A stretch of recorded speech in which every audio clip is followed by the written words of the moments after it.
Hey, welcome to Christian Men Unscripted. My name is John Harney. I'm with Seth Lazan up over there.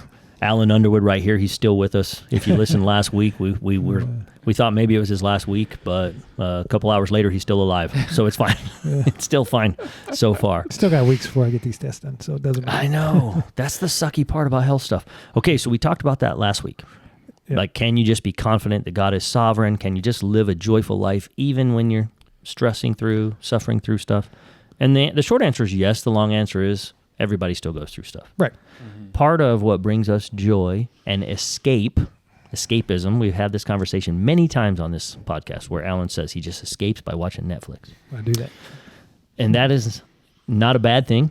I was listening to a Chip Ingram, however, and he was talking about reading great books. It's part of his series, Good to Great. Highly recommend Chip Ingram, Good to Great series. One of the things he says is read great books. And he said, you come home, you're stressed out, you turn on the TV, you just want to zone out. Mm-hmm. We just, for some reason, think we deserve to be able to zone out. Right. This is what he's sharing. And he says it's good to have rest, have relaxation, but it'd be better to just spend time meditating with God, meditating on the Word of God.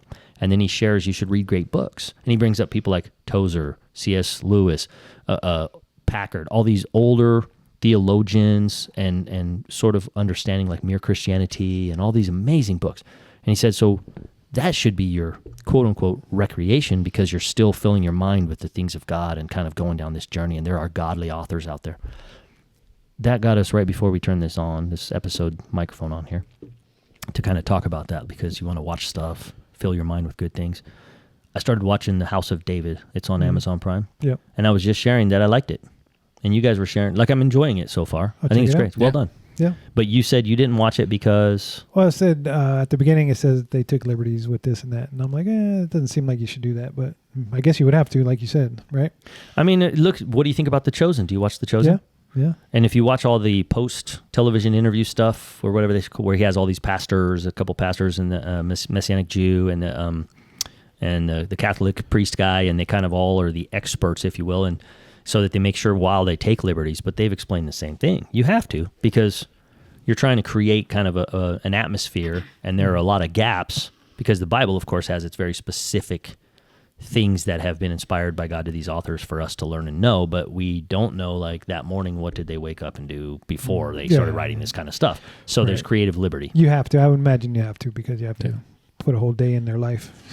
Right. We're trying to introduce characters and stuff. And so you have to have, believe me, I think there are people, I don't know, Seth, what's your opinion on that? Because I know there are people who are like, nope, I'm not going to watch it because it's going to be biblically inaccurate. Right. What are your thoughts on that? No, I watch it. There's some wonderful things about The Chosen that are really eye-opening, to be like, oh yeah, you don't think about them as people, as jokesters like you guys are, and mean like Alan is to me, and it's you don't think about those things.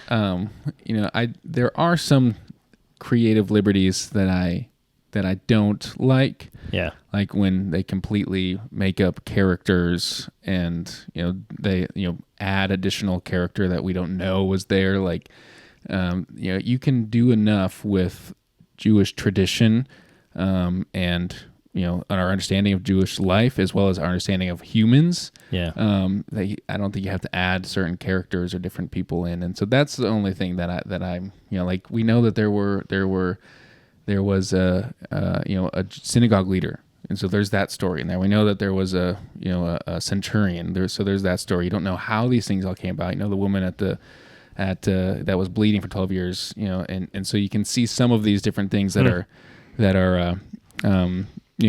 in there that you don't know what happened, but you can kind of see how the plausibility of it and the different things that could have happened.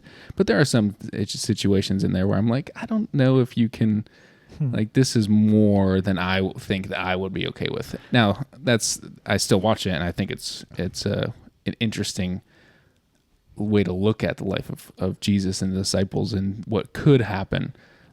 Even in the situations where I don't fully agree with the liberties they have taken. But So that was kind of the conversation, because House of David, now you have this series, and personally, I highly recommend it. Mm-hmm. I am thoroughly enjoying it. And by the way, I came from a church culture many, many years ago that from the pulpit, it was almost like, don't listen to Christian radio, kids can't go to Christian school. This is a Christian church, because they might be introduced to bad doctrine and all this stuff. But I'm like, the logic didn't make sense to me, because it's like, okay, so rather than go to a Christian school that's trying to edify and build up a Christian life and has the Word of God as a principle, you would rather kids go to secular schools where they're just straight up exposed to just pure depravity and in fact, anti-godliness for the most part. Yeah. And you would rather us watch television and movies that are the antithesis of who is God and God's grace and good things, and listen to music that is secular and potentially even just straight up evil and this, as opposed to Christian music. And this is, I'm being honest, this was a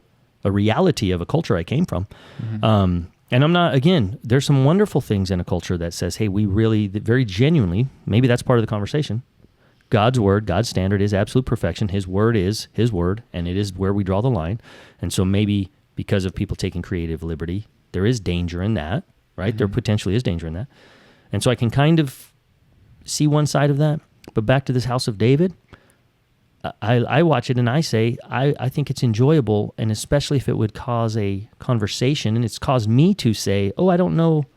It's forcing me now, as someone who wants to study the Bible, to go back in and say, dude, I need to read more about the life of David, and I need to look at this and study this. And I'm seeing right away they have a lot of creative liberties, right? Introducing characters for several episodes that are maybe mentioned only by name one time or twice in the Bible, in the real story. Yeah. But it's entertainment also, if that makes sense. Yeah. And you got to hand it to these Christian guys who are saying, like The Chosen or like the House of David. These are Christian guys who get so much flack from the godless, antagonistic atheists, and then so much flack from us, the Christians. See how even you were like, I don't like how they just. So how do you even go about doing that? Where do they even find them? Because, by the way, we get some of that too, right? Just talking about stuff. Oh, yeah, we do. We definitely get a lot of comments and stuff about that. I forgot what I was going to say. Go ahead. Okay. Yeah. Well, I think that, and to your point, like there's a lot of people who like to speak negatively about other Christians or people who are trying to turn to Christ. Like you look on social media and people are trying to turn to Christ, or they were OnlyFans, porn stars, and they turn to Christ, and then people are like, it's not genuine. You're What's being OnlyFans? OnlyFans. It's a I'm just subscription just kidding, man. based. Yeah. Don't look it up. Don't look at that. Look at delete that. Yeah, don't put that on the phone. But those they have those. There's a lot of people who just attack those people, like Kat Von D, who got who Russell Brand, Brand, and so people, and then obviously there might be wisdom in not being like, oh wow, they're so awesome, I'm going to listen to everything they say. You think of Kanye West, who was who had the Christian album come out, and then he kind of goes off the rails again, and a lot of people were like, oh, I can't believe it's awesome, it's so cool what he did, and then so there's caution. You want to take caution with that, but to speak evil, to speak negatively about those things to people is not something that I think we're called to do. I mean, we should be like, hey, maybe be aware of this, maybe be aware, maybe be wary of putting all, of believing everything that's in this. But certainly, if you can study it and be like, oh yeah, I don't necessarily totally agree with the way they depicted it, but it got me thinking more about this. There you go. Yeah, I remember what I was going to say now, because we were talking about a place we worked at. Yeah. A Christian school Seth and I worked at, Lake Mead Christian Academy, I'll say it. And they're going through some issues now. I seen an article in the paper about something going on there, and we were talking about how the dynamic has changed at that school, but I still love what they taught my kids. I still love what they teach the kids. Like you said, you might not agree with how they run things and how they do stuff, but the staff there and the educators and the pastors there are all putting Christ in your kids' lives, and that's the bottom line. Yeah. We can get mad at how they run things, and we can see an article in the paper and go, yeah, this school did this and this. It's like, we're all human. Even the people who run that school are human beings who might have done some things that we don't agree with, but I still think I do 100% believe that school tries to put Christ into people's lives. There's the point right there. Same with House of David, The Chosen, or a Christian school or Christian radio. None of us knows anything as we ought to know it. The Apostle Paul, who wrote the vast majority of the letters in the New Testament, very educated Jewish converted Christian, right? Here is he, a guy writing, saying, like, none of us knows anything as we ought to know it. We want to just be available to what Christ has, the power of the Holy Spirit within us to be able to decipher and discern things. So we need to be prayerful. But the bottom line is, whether you're a Christian school, Christian radio, or a Christian writer, director, producer in entertainment, we have to at least pray for these people and say, this is a good thing to at least try to get this out there. Yeah. Right? I can't think of it right now, but even when there were you're going to remember this. You might, Alan, I think Seth will, where I think it's the Apostle Paul who even says, when the disciples come back and they're like, these people are preaching in Jesus' name and all this stuff, but they're not really even believers. And he's like, but Christ is still being preached, kind of a thing. Oh, yeah. You know what I'm talking about, the story. I'd have to, myself as a pastor, I'd have to research and remember where that is. Yeah, for sure. And I mean, Jesus even said the same thing. Like, they're like, hey, he was casting out demons in your name. Should we, tell him to stop? And it's like, no, no one can speak of me and curse me in the same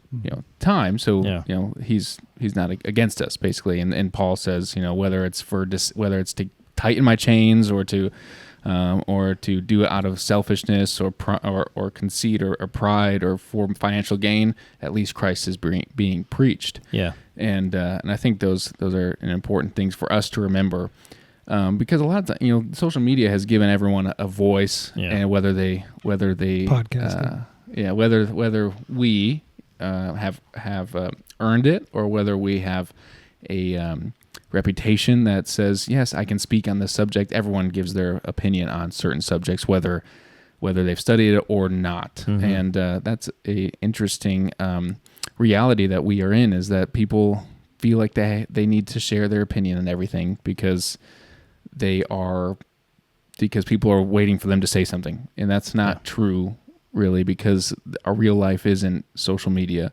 And we need to be more cautious of how we speak about other people who are made in the image of God. And that's the truth that we need to remember, is that all people are made in the image of God.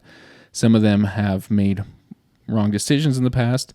Maybe some of them are continuing to make wrong decisions. But for me to condemn them is not for me to do. I can say, hey, be cautious. Don't listen to that.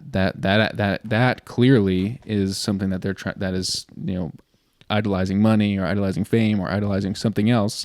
But to speak against that person as if they are evil, they are the epitome of evil, that is not something that we should do, because our battle is not against flesh and blood, but against the principalities of this dark world. Yeah. So on the entertainment note, which is radio, which is TV, which is movies, cell phones, podcasts, cell phones, if we can use any form of media to at least start the conversation in Christ, I personally am on the side of something like the House of David that's out there. I love it. These guys are Christian producers, and you can pick it apart pretty quick. We get comments on this podcast. Here we are. We know as individuals, we know we're Christians. We know we're flawed. We've said it many times. We're not trying to be a teaching podcast, because I might mess you people up. Tell us, you don't know this and that. And I'm like, no, we don't. I remind people from the pulpit as a pastor, I'm going to share this. I tell them, dude, if I'm talking about something, look it up, read the context, have an understanding for yourself, especially if you question. And by the way, if I seem like I'm going off the rails, you need to look it up. You need to bring it to my attention, and we need to talk about it, because I too am a human being who sins, falls, fails, mess up way worse than most people I know, if I'm being honest. And so all I can do is try to read and receive and be filled with the Spirit as best I can in confession, and say, God, just lead me, guide me, help me to have an understanding of what I'm reading, that I might be able to better share it accurately. But guess what I do? And I'm being honest. I insert my own personality and my own person into my explanations and my conversations. And so what does that mean? That I'm bringing some brokenness to it. Yeah. So, you know what I mean? And so we got to be careful being too critical of people just trying to start the conversation for Christ. Yeah. You know what I mean? But I know there's a balance. Yeah. I'm going to start watching that probably today. I do watch a lot of Netflix. I've been watching a lot of UK British shows. I like a lot of those too for some reason. I watch this one it actually kind of hit home. It's called Adolescence. Have you guys heard of that one? It's on Netflix, I think, and it's a British show, and it's about a 13-year-old that stabbed a girl in high school, or 13, junior high. And I was just watching it, and I'm like, is there a plot twist? There's no plot twist in it. I mean, if you know about it, it's a 13-year-old boy who literally kills a girl out in the street. And there's not a true story. It's just based on stuff that happens in Great Britain, I guess. And what happened was, and I'm going to tell you why it hit home so hard, because what had happened was there's a scene where the dad is a detective, but he's going to the school to interview the kids about why this kid would do the motive. And his son is kind of embarrassed of his dad, because he's there, and the kids are all bad at this school. It's crazy. And it has to do with the phones, with the internet. And the kid comes to the dad, he goes, you don't understand, Dad. You're looking in the wrong place. The motive is he's an incel. And now I know about these because we've had issues in my family with somebody stalking us that was considered quote unquote incel, which is involuntary celibate, which means this kid was being bullied by these pretty girls because they're saying you're never going to have sex. Nobody likes you, this and that. So they called him this incel. So he got mad at this girl and stabbed her. And it's at the beginning of the movie. You there's no like twist about it, but it's just him being in prison and them interviewing the kid and how he's been so influenced about what he finds on the internet about how he's not living up to masculinity, how he's not perfect, and that no girl's gonna like him. So you know what? I'll just kill her. You don't like me, I'll kill you. And I'm like, man, that thing is crazy because I've dealt with that in my own life with the internet, with my daughter and my son and my family. I know exactly how it is. It's a little off the rails, but the age, I mean. But it's also kind of like, okay, it hit home. I was like, man, that's crazy. You're bringing up even a whole nother point, but just the evils of the world. Yeah. And then they come to, is a show like that perpetuating the bullying of this incel, which I never heard. You shared that with me too, actually, not too long ago. You and I were on a quick conversation. I never heard of that ever, except for I knew because of the guy who was stalking your family and stuff that he was actually said that or something. I remember that being, that term coming up. Yeah. So is a show like that kind of fortifying a term like that where more people are like, that's something else. We're going to bully other kids about that. That's a new thing we're going to use. Or we're so behind the times on these phones and social media. It probably is already powerfully out there, obviously. I guarantee our kids know way more, maybe not yours, but mine, and they're teenagers and then grown-ups, and they know more than I know. So like I watch videos on my YouTube that are just people buying shoes. Like if it just brings joy to my life. I'm like, oh, I paid $400 for those Jordans. See, some entertainment, dude. Yeah. I know. So like even what's out there. Mm-hmm. That's kind of brings me back to my point. Like, how do you feel after you watch that? I mean, it brings up probably emotions. I didn't. I mean, I thought it was a good show, but I'm like, I should be watching something way different. Yeah, I think that kind of brings up my point, though. I'm glad that there are people out there putting together high production value, more Christ-centered or God stories like a House of David, as opposed to something like that. Although, as a Christian, it was good though, right? And as parents, to have an understanding, a show like that could actually be educating, even though it sounds like probably not. I don't know that we should recommend it at all. To be honest, it's probably like a rated R terrible thing if I had to guess. Yeah, because Alan just does that. Yes, but hey, I would recommend it to parents to watch so you can get an understanding of what your kids might be doing. Yeah. Because that's true too. You don't want to just stick your head in the sand and just be on Pure Flix all the time, which is great. Yeah, but at least be educated to know that your kids probably aren't always on Pure Flix and any of these other Christian based. They're on the internet and they're on these things and they know all about the incel and all this other stuff. At least be educated to have the educated conversation and an intelligent conversation. That's a good point. That was a part of the movie where the dad had no idea. He goes, "What are you talking about?" And he showed him on the phone. He goes, "No idea." I didn't know. Yeah. But your teenagers know it. Yeah. You know, and they talk about it at school and they talk about it. And that goes back to like last episode, you know, did I do right by my kids? And I at that point in time, I didn't know what all that stuff was out there. I'm just like, oh, they're just talking to their friends on the internet. No, they're talking to psychopaths. This is where Alan and I have talked about this, and I was actually on about like how you're younger and you're genuinely, I mean this in a I'm not saying like a better Christian, like because there's a scale, right? Because the scale is none of us are perfect, but because you're younger and have been younger with your kids, even like always been kind of a foundational believer and specific and intentional in the way you even raise your family. I was not, dude. I was a Christian, but I screwed up. And I let my kids have access to this world because I myself was really deep in this world as well. Now, mostly work related, but honestly, I enjoyed that too. I liked being in the gutter, if you will, and doing that. I enjoyed it to the demise of my family a little bit. Look, we're blessed and nothing's beyond redemption. And our family, they're still believers and you know what I mean? And they have their walk and overall, we're pretty blessed. But the reality is, I didn't know any of this stuff. I did kind of... Even when my kids were little, I wasn't afraid of them being exposed to what is a kilo of cocaine versus a tenth or a teener cost kind of stuff. It was my world, right? Yeah. So I was like, there's no way they're going to get involved in that. Guess what the blind spot was? Everything else. Yeah. Do you know what I mean? Yeah. So. Yeah, right. You know, I mean, I think the reality is we need to be cautious. Like you need to be cautious with what people are doing, what they're saying, who's influencing you, where you're being influenced. You know, whether it's, you know, like you talk about the creators, the Christian creators who are taking creative liberties and we're like, oh, I can't believe you're doing that. You see people commenting those things or having reviews or talking about them in negative ways. I think you should be cautious, but you should be cautious in every single way. Instead of speaking out of pride that I know better than this person, we should be like, okay, so what? I want to know more about what's going on here.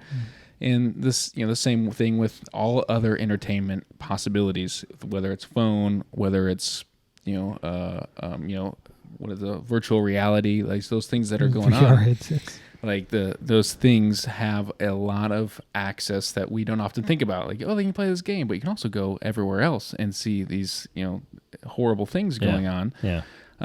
Whether it's on social media or whatever. So we need to be cautious about those things. Mm-hmm. But we also need to be aware, I think this is where, maybe redemption, we can find redemption in this, is as Christian consumers, we do consume these different things. We should have a different mindset about what we're doing. We should seek to see where can we join the story, and where is this story that we're watching?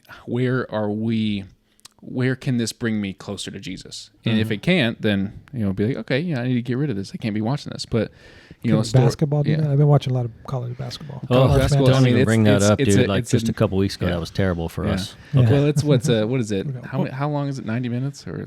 Yeah. I don't know how long a basketball game is, but I mean, technically 40 minutes of play. 40 minutes, yeah. So you got 40 minutes, and there's a story there. You have a story of this team that's an underdog, and this team that's playing together well, and you have these different. It things wasn't Grand Canyon though. No, dude, that was the worst I've ever seen them play. Women's got beat too. What's crazy is we don't need to go down there because Anyway. it was like a different team. I don't know what happened. I don't know. They replaced everybody plus the coach. It was the weirdest thing. Okay, Yeah. But I think it's more wholesome than The shows sometimes that I get. competition is wonderful, but it is. You're right about consuming. Like, what are we Yeah. consuming, and how is it helping us to grow, and can we promote that for others? Yeah. And that's the important thing that we need to see is I come back to the 3 H's. Is there the hope, the heart, and the healing, as I said months ago. I forget that. It's good. The hope, heart, and healing. So when you're engaging media, what is the hope that they're communicating? What is the characters? How are they living? Yep. And what is the pure and the lovely and the good things that we can focus on in these things? And you can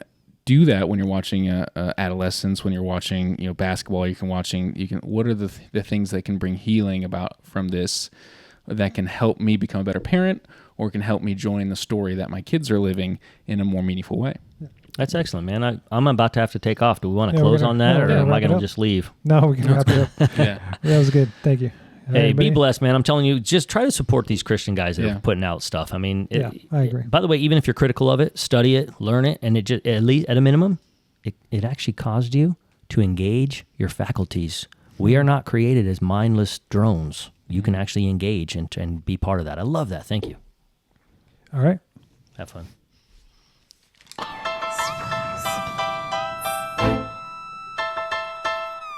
Eric